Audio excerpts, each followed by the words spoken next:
the first time I actually encountered like my first experience with like suicide. I have resigned myself to the process that God is in control and He knows. And yet I need to stay in fellowship. I need to stay transparent and accountable to people. I remember sleeping in. I would sleep, wake up at like 7 o'clock because I have an 8 o'clock class, shower, get dressed and get straight back into bed. Every day for like 2 weeks. I had no control over my actions. I was also hearing voices. So that, shucks man, that carried on in cycles, like suicide attempts after suicide attempts. I remember feeling like for the first time the world would be better off without me. This life is not worth living for. Is that it's not that I go through constant struggles in my life. It's just that they're just experiences that make you feel like, man, you just want to break, you know, you just want to break. The medication stabilizes your emotions, but also robs you of your emotions. I remember feeling like for the first time the world would be better off without me.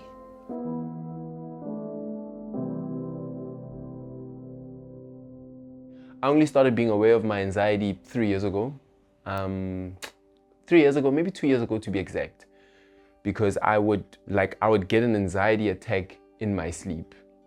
And it would feel like I don't know, I can't even remember what I'm dreaming about, right? But it would feel like someone is holding me back, and the minute, like, let's say someone tries to access me. So I remember there was a time, I have a friend, his name is Pila. There was a time where he knocked on my door, and like obviously I didn't wake up, and as he opened the door, I just went off, as in I don't know what the heck that was.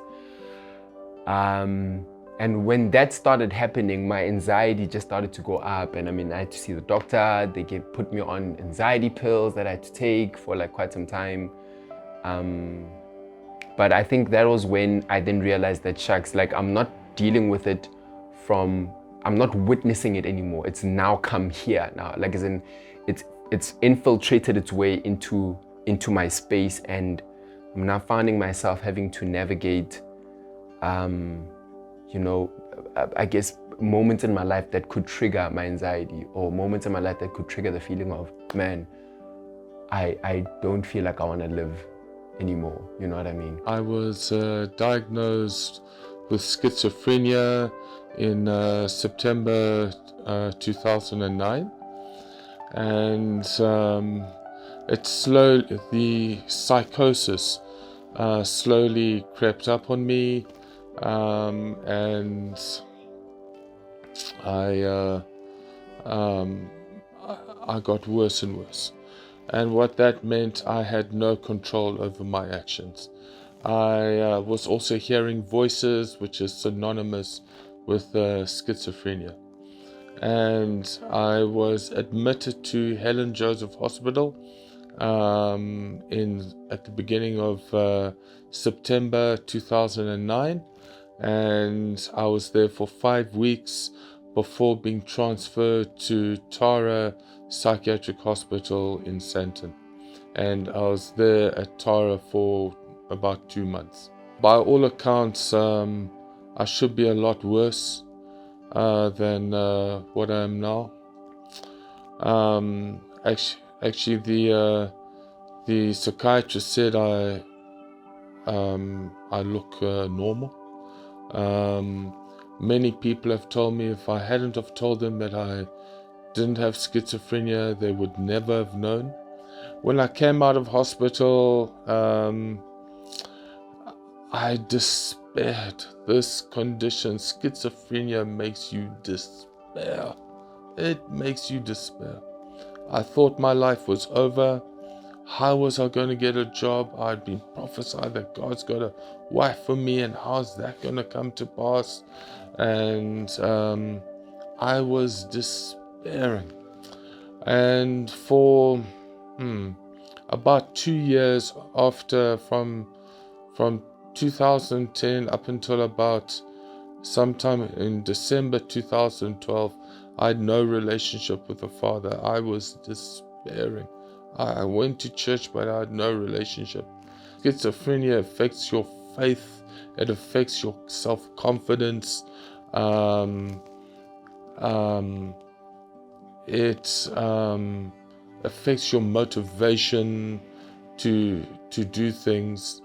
It's a constant uphill battle all the time, just to do normal things like bath every day, and maintain cleanliness. And poor motivation comes with it. The ability to, or the inability to sort of laugh about certain things. You just don't have that ability to laugh like you used to be able to laugh. On the other side, the medication stabilizes your emotions, but also robs you of your emotions. But thanks be to the Holy Spirit that when the Holy Spirit confirms things in my life, I cry, and it's supernatural. And not just a thing, I bawl my eyes out, or I sob, or I just weep. And that's supernatural confirmations of things that have happened. My parents get divorced and I'm in therapy.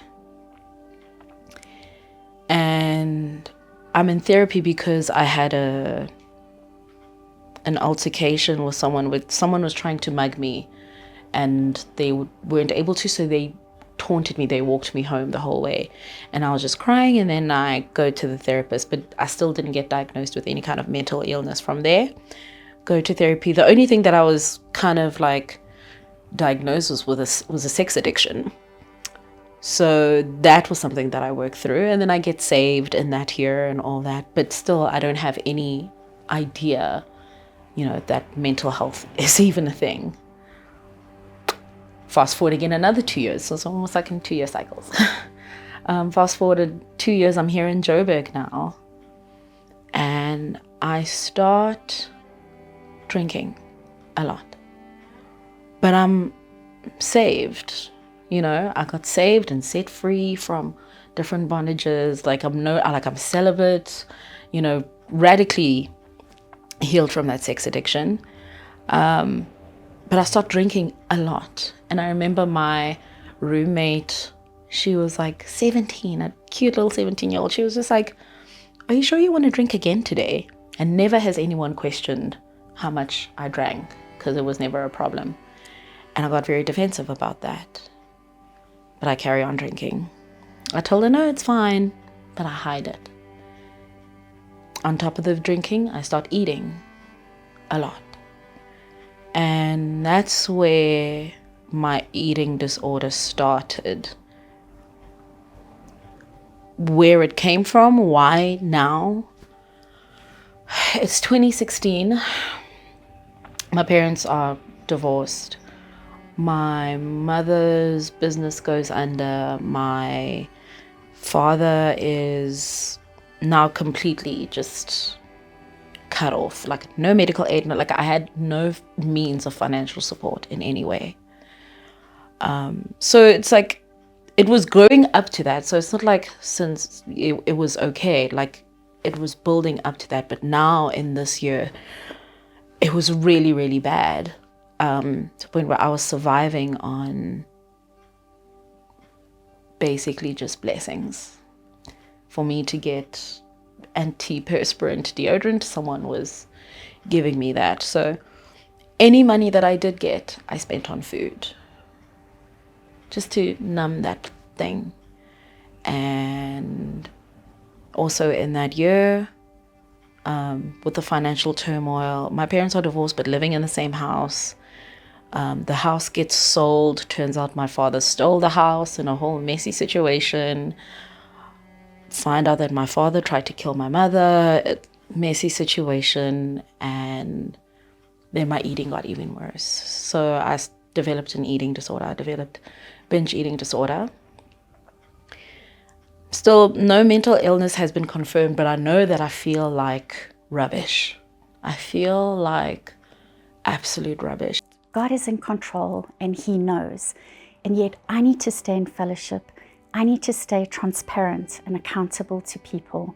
I need to ask for help if I need it. I need to let people know where I'm at. I need to stay in the Word, and I need to stay in relationship with Jesus. And so while I'm walking this road of still trusting the Lord, you know, there's things that I'm responsible for, and that's my check-ins, to stay on my meds, to walk with my neurologist, to be in constant contact, but to be faithful in both while I'm trusting the Lord for breakthrough in this area.